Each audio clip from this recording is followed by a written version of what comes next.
दिखे।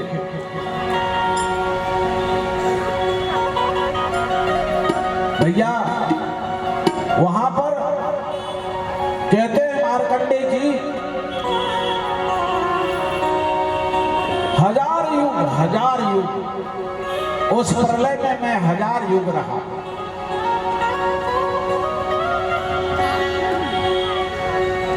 तब युधिष्ठिर जी ने पूछा, एक बात बताओ भगवान मार्कंडे जी, वो जो कन्या थी वो कहां चली गई? कहने लगे महाराज,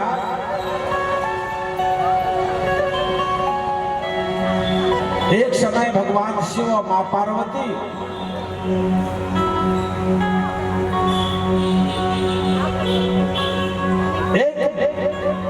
दोनों ने बड़ा तप किया।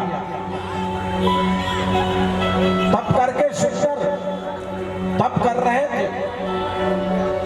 तप करते करते मां भगवती और पार्वती को, मां पार्वती और भोले बाबा को तप करते करते पसीना आने लगा।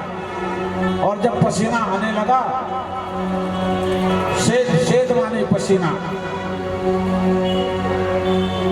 और उसी पसीना से नर्मदा नाम की नदी बही।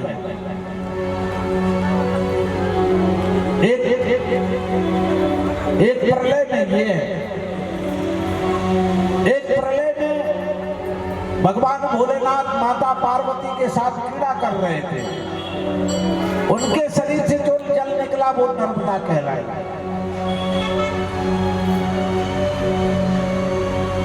तो मां पार्वती और भोले बाबा के शरीर से जो जल निकला, तपस्या करने से पसीना निकला, वही नर्मदा जी कहलाए। उनके नेत्र कमल के समान थे, बड़ी सुंदर थी। सर्वप्रथम उन्होंने स्त्री का रूप धारण किया और भगवान के सामने प्रकट हो गए। भगवान के पसीना है और पसीना एक लड़की का रूप धारण किया, कन्या का, और भोले बाबा के सामने हाथ जोड़ करके कहने लगी, महाराज क्या आज्ञा है हमारे लिए? भोले बाबा ने कहा कि तुम स्त्री रूप धारण करके जाकर के 10,000 वर्ष तक तप करो।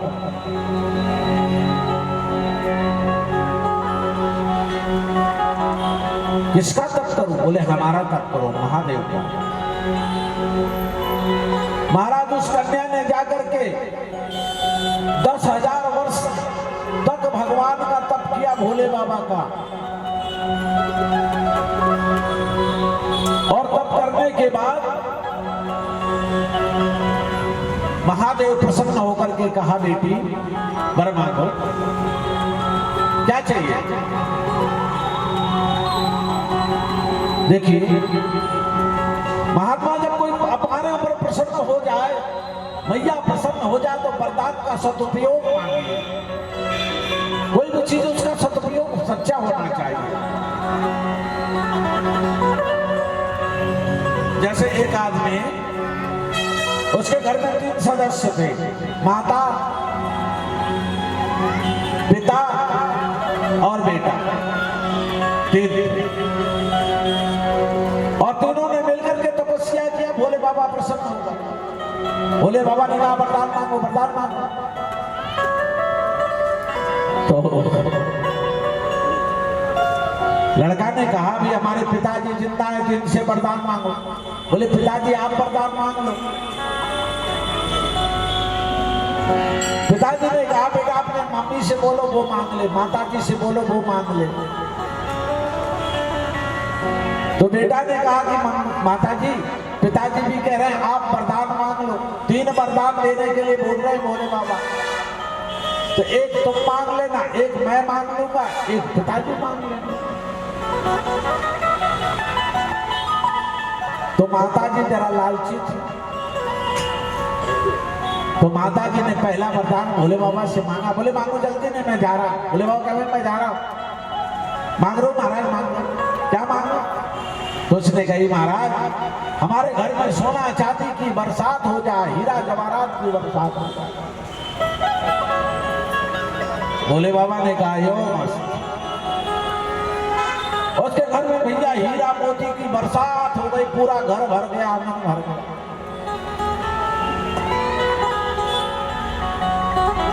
भोले बाबा ने कहा अब कौन दूसरा वरदान कौन मांग रहा है? लड़के ने कहा पिताजी मांगेंगे। पिताजी ने सोचा कि हमारी ये पत्नी कितनी मूर्ख है, जहां साक्षात भोले बाबा दर्शन दे रहे हैं और मांगी भी तो क्या मांगी, धन दौलत। अरे धन दौलत लेकर क्या करेंगे? और सच्ची बात है, अगर कभी अपने मैया षष्ठी माता हमें दर्शन दे दे तो हमें क्या मांगना चाहिए? आप लोग बताओ। अगर आपको दर्शन देगा तो क्या मांगोगे? कोई कहेगा बहू दे दो भैया, ए भैया हमारे बेटा का ब्याह नहीं हो रहा, सुनकर बहू दे दो एक।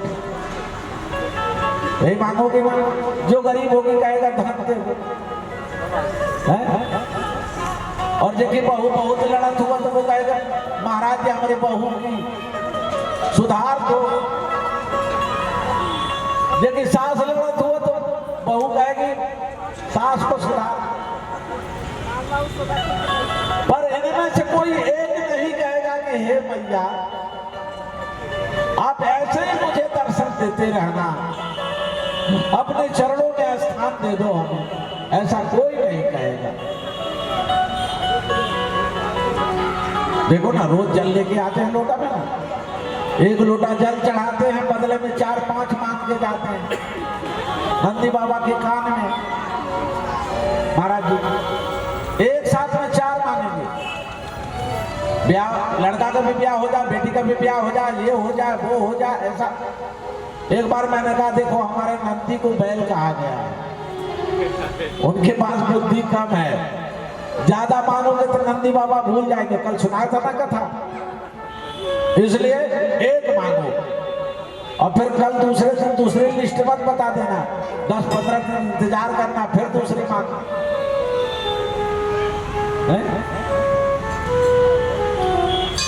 तो पति ने कहा ये हमारी पत्नी बड़ी लालची है, क्या मांगी इसने? उसे क्रोध आ रहा था, उसने कहा जा कुतिया हो जा। महाराज उसको कुतिया कर दो, बड़ी लालची है। भोले बाबा ने कहा यो बस, पत्नी कुतिया हो गई। अब बेटा को बड़ा चिंता हुई कि हमारी माँ ने दौलत मांगा, बाप ने इसको कुतिया बनवा दिया, अब क्या करें? पिता पुत्र वही होता है जो माता पिता के इच्छाओं को पूरा कर दे। अरे बार बार मां नहीं मिलेगी, ध्यान रखना, संसार में सब मिलेगा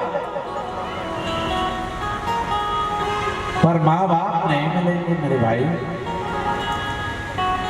कभी नहीं मिलेंगे। इसके लिए तुम्हें जन्म लेना पड़ेगा, और जन्म लेना पड़ेगा दूसरा तो कोई जरूरी कि वही तेरी मां बने। सबसे आप उद्धार हो सकते हो, पर माता के गर्भ से उद्धार होने में एक बार में 9 जन्म लग जाएंगे, तब उद्धार नहीं हो पाओगे। एक बेटा बार बार कहता ना अपने, माता बार बार कहती है अरे तेरे ऊपर बड़ा एहसान किया मैंने, तेरे को पाला पोसा बड़ा किया। लड़का कहता है माँ ये बार बार तू कहती है बड़ा एहसान किया तूने, आज एहसान चुका ले हमसे, पर ये मत कहना। माँ ने कहा जा बेटा तुम काम करो, का एहसान चुकाओगे हमारा? नहीं नहीं, बोले आज तो चुका ही ले, नहीं तो कहना बंद कर। बोले बंद कर दोगे? नहीं, बोले चुका ले। ले माँ ने कहा अगर तुम हमारा कर्ज चुकाना चाहता है ना, तू कहता कर्ज चुका दूंगा तो एक रात मेरे साथ सो जा बेटा। लड़का ने कहा तेरे साथ एक रात सो जाने से हमारा कर्ज चुक जाएगा, जो तूने जन्म दिया सब कुछ किया। माँ ने कहा अवश्य चुक जाएगा। बेटा ने कहा चलो आज सो जाते हैं। आज माँ के साथ बेटा सो गया, और जब सोया माँ ने देखी कि बेटे की नींद आने लगी, तो आवाज देती है, बेटा बेटा। क्या हुआ माँ, जरा पानी पिला दे। बेटा उठा जाकर के कमरे से एक गिलास में पानी लाया, माँ को दिया। माँ ने 2 घूंट पानी पिया और गिलास को वहीं गिरा दिया बिस्तर पर। बेटा नाराज हुआ, क्या हुआ, तूने बिस्तर गीला कर दी। माँ ने कहा, बेटा बुढ़ापे का हाथ है, गिर गया, नाराज काहे को होता। बेटा ने गिलास को रखा, आकर के सो गया। और जैसे ही उसको नींद पुनः लगी है,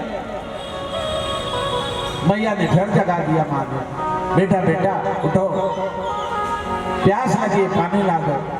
अब लड़के को थोड़ा सा झल्लाहट आया, बोले मैया अभी तो पी थी, फिर प्यास लग गई। माँ ने कहा, बेटा बुढ़ापे का गला है, सूख गया, थोड़ा ला दे ना बेटा, नाराज क्यों होता है। लड़का गया, 1 गिलास पानी फिर लेकर के आया। माँ ने 2 घूंट पिया और लड़के से धीरे से टकरा दिया गिलास, फिर गिरा दिया। अब तो लड़के का दिमाग 7वें आसमान पर, बोला नहीं कुछ। कहा, माँ हमारा बिस्तर गीला कर दिया, तू पानी पीने को बुलाती है कि गिराने के लिए बुलाती है। अरे बेटा क्या बताऊं, बुढ़ापे का हाथ है, गिर गया, सो जाओ। अब बिस्तर आधा से ज्यादा गीला हो गया था, तो एक तरफ किनारे में लगकर बेटा सो गया। और जैसे ही फिर से आंख लगी लड़के की, माँ ने फिर जगा दिया, बोले बेटा प्यास लगी है। अब तो लड़के को क्रोध आ गया, माँ क्या खा करके सो गए, बड़ा खाइए क्या, उर्जा कि बेसन की भजिया खाई है, क्या खाई है, तुझे प्यास ज्यादा लग रहा है और पानी पी नहीं रही है, गिरा रही है। अब पानी लेकर के आ रहे हैं, और इसके बाद पानी नहीं दूंगा, याद कर ले, जितना पीना हो पी ले। अभी बोल 1 गिलास पिए कि 2 गिलास, 3 गिलास, 4 गिलास। माँ ने जब गिलास को हाथ से पकड़ा तो 2 घूंट पानी पी और ऐसे ऐसे हाथ करते हुए फिर गिरा दिया। अब तो लड़के को इतना क्रोध आ गया माँ के ऊपर, ये हम और आप सबके लिए कथा है, उस लड़के का तो बहाना है। लड़के ने कहा, माँ अब बता मैं कहां सो, तूने सारा पानी गिराई, जानबूझकर गिराई कि मुझे नीला में सोना पड़े। भाड़ में जाए तेरी कर्जा, मुझे नहीं चुकाना है, मैं चला कहीं और सो जाऊंगा, मैं तेरा कर्ज नहीं चुकाऊंगा। रात भर में 4 बार परेशान हो गए। माँ ने बेटे को बुलाया और एक जोरदार थप्पड़ मारा उसको, कहा मूर्ख, बस थोड़ा बिस्तर ही तो मिला हुआ है, याद कर। अरे तू याद कैसे करेगा, तू तो छोटा था, मैंने तो तेरे बिस्तर को पानी से गिला किया, लेकिन तूने तो मेरा बिस्तर अपने पेशाब से गीला कर दिया। फिर भी मैंने तुझे सूखे में सुलाया और उस गीले बिस्तर पे मैंने सोई। तब तो मैंने कभी नहीं तुझसे कहा कि कर्ज चुका दे, और आज अगर तुझे गीले में सोना पड़ गया तो इतना नाराज, जा तू मेरा कर्ज क्या चुकाएगा, चला जा। भैया माँ का कर्ज चुकाना इतना आसान नहीं है। जिसने मुझे कोख में पाल करके बड़ा किया, हमारे लिए सारे सुविधा को छोड़ दिया। जब हम गर्भ में थे ना तो माँ भोजन कम कर दिया, कम खाती है माँ, खट्टी मीठी चीजें भी कम खाती कि मेरे लाला को परेशानी ना हो। कितना कष्ट सही माँ ने, और उस माँ की हम इच्छा पूरी नहीं कर सकते तो धिक्कार है मुझे बेटा कहलाने के काबिल नहीं। बेटा ने सोचा कि मेरे, देखिए, बेटा ने सोचा कि माँ ने तो दौलत मांगा, पिता ने कुतिया का बनवा दिया उसे, अब हम क्या करें। दौलत भी गई, माँ कुतिया बन गई। बेटा ने कहा, अरे सुनो सुनो बाबा सुनो, अब एक वरदान बाकी है। बोले हाँ हाँ एक वरदान बाकी है, मांग लो क्या मांगना। बोले मेरे माँ को जैसे के तैसा कर दो। फिर उन्होंने माँ को माँ बना दिया भगवान भोलेनाथ ने। तो कहने का मतलब है कि 3 वरदान मिला लेकिन तीनों बेकार चला गया। अगर सूझबूझ से मांगे होते तो काम बन जाता, सूझबूझ से नहीं मांगा।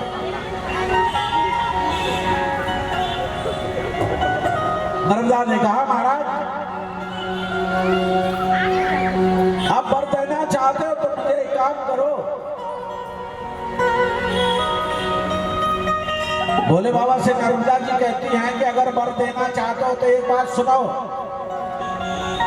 मुझे ऐसा वरदान दो कि मैं कभी प्रलय काल में भी मैं न मिटूं, मेरा अंत न हो, प्रलय काल में भी मैं जिंदा रहूं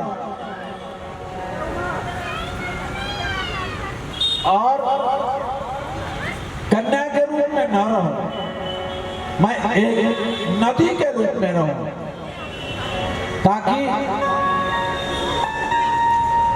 सारे संसार को पाप से मुक्त कर दूं।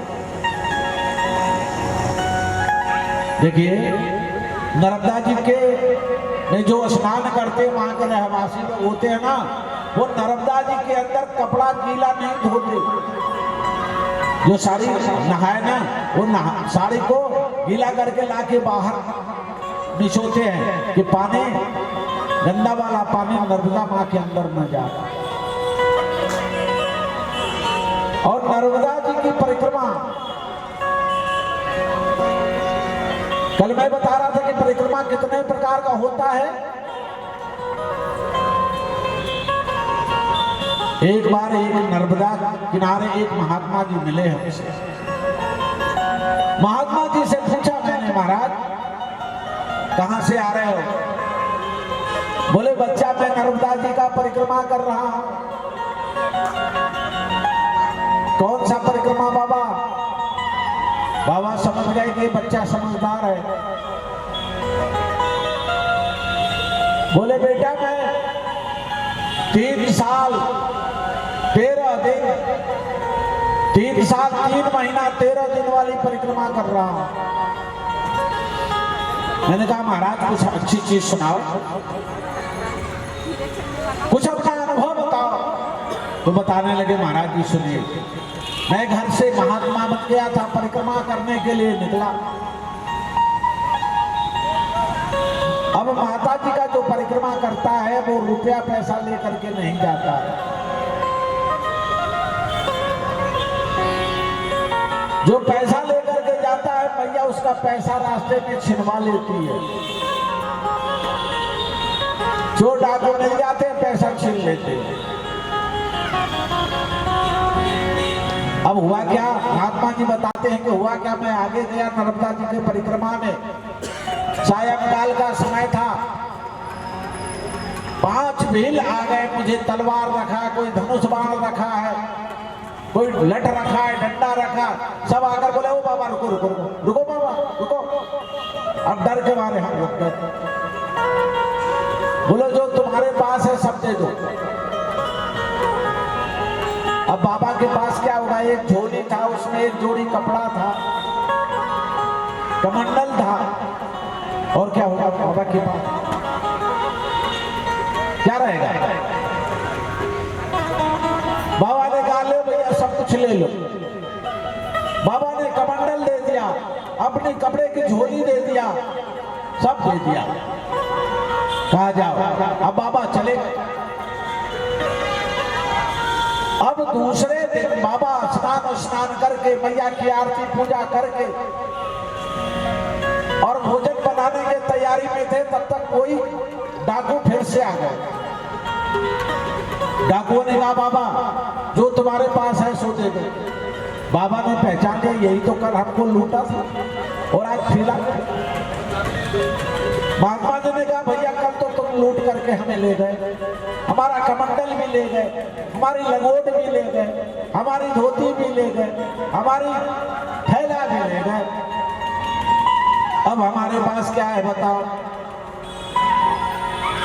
अब बस जो पहना हूं वही है। बाबा तुम झूठ बोलते हो। डाकुओं ने कहा बाबा झूठ बोल रहे हो। कैसे झूठ बोल रहा हूं? बोले तुम्हारे पास पैसा है। महात्मा जी ने कहा बताओ हमारे शरीर में कपड़ा नहीं है, पैसा कहां से रहेगा? क्या संभव है? जब कपड़ा ही नहीं है तो पैसा कहां से रखूंगा? बस एक लंगोट लगाया हूं और एक लुंगी पहना हूं। बाबा ने लुंगी को खोला और झटका दिया, ऐसे कर दिया। देखो बोले कहां पैसा है? अब हमें छोड़ो भैया, तुम जाओ, हमारे पास कुछ नहीं है। डाकुओं ने कहा नहीं तुम्हारे पास पैसा है। महात्मा जी ने सोचा कैसे समझाऊंगा नहीं। अरे बोले जब पैसा है तो भैया तुम ले लो। आप कहते हो पैसा है, मैं कहता हूं पैसा नहीं है, तो ले लो पैसा है। डाकुओं ने कहा तुमने ये जो जूड़ा बनाया है, जूड़ा, महात्मा लोग जूड़ा बनाते हैं ना, बोले इसके अंदर हजार हजार की 5 नोट है, निकाल दो। महात्मा जी बड़ा चक्कर में पड़े। पैसा था उसमें। महात्मा जी सोचते कि इसको कैसे पता कि मेरे पास 1000 के 5 नोट हैं और जूड़े के अंदर है। महात्मा जी ने कहा भैया तुम सच कह रहे हो, हमारे पास 5000 नोट है, एक एक नोट 1000 के है, जूड़े के अंदर है, तुम ले लो। पर ये बता दो कि तुमको कैसे पता लगा कि मैं जूड़े में पैसा रखा हूं? क्योंकि मैं 1 हफ्ते से जूड़ा ढोया नहीं कि पैसा नहीं मिल जाए।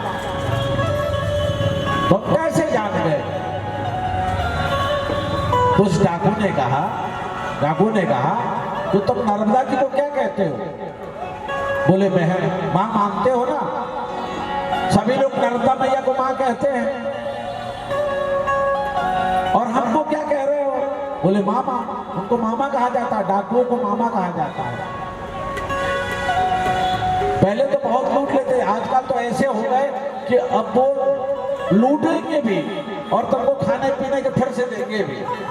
वो एक नियम है लूटने का, ताकि मां चाहती है कि पैसा लेकर के यात्रा न करे। पैसा लेकर के यात्रा करोगे तो हमारा यात्रा अपूर्ण हो जाता है। इसलिए 5 घर मांगो और खाओ। 3 घर मांगने का है भाई साहब। भैया कुछ आटा दाल दे दो, दे दिए तो ठीक, नहीं दूसरे घर। अच्छा एक बात और सुन लो, नर्मदा जी के किनारे के घर में अगर गरीब से गरीब भी होगा तो किसी परिक्रमावासी को ना नहीं कहेगा, ध्यान रखना। भले 1 मुट्ठी आटा दे पर देगा। तो 3 घर का भिक्षा मांगे और भोजन बनाए 1 टाइम।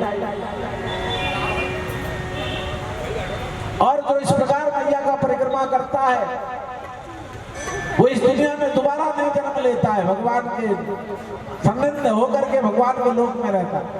कौन कौन चलना चाह रहे हैं नर्मदा जी? बस महाराज ठंडी में कहां ले जा रहे हो?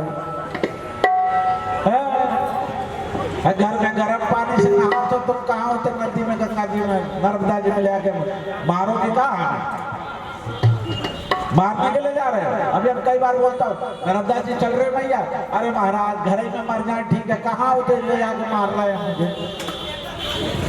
भैया कोई किसी को नहीं मारता है। तो बढ़िया एक भजन सुनो। हाँ तो सुन लो, पहले कहानी सुन लो फिर भजन सुनवाएंगे। पूछा भैया तुमको कैसे पता है? डाकू ने कहा तुम नर्मदा जी को क्या कहते हो? माँ कहते हो? उन्होंने कहा हाँ माँ कहते हैं। हमको क्या कहते कहते हो? बोले मामा कहते हैं।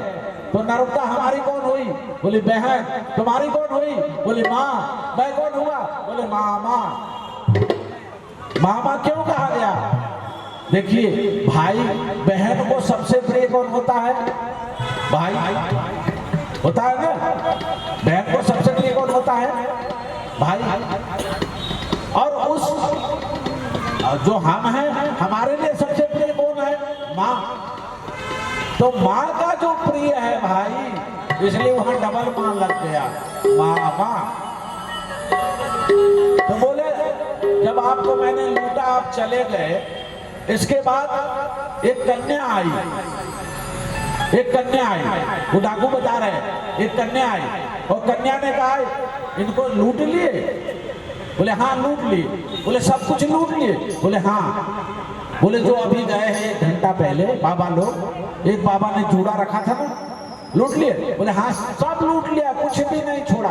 बोले कुछ नहीं लूटे। बोले क्यों? बोले उसके जूड़े के अंदर 1000-1000 के 5 नोट हैं, कल जाकर के उसको लूट लेना, अभी ज्यादा दूर नहीं गया होगा। मैंने कहा कि हाँ जरूर लूटूंगा बेटी। इतने में वो लड़की कहाँ चली गई पता नहीं।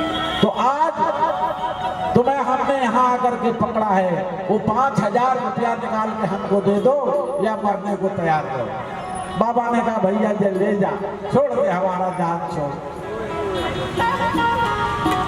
ऐसा नर्मदा मैया की कृपा है। बोलो नर्मदा मैया की जय। अरे जोर का तुम बोलो ओ मैया, बोलो नर्मदा मैया की जय हो। हर हर महादेव, हर हर महादेव, हर हर महादेव हरे। तेरे बगैर न सजदे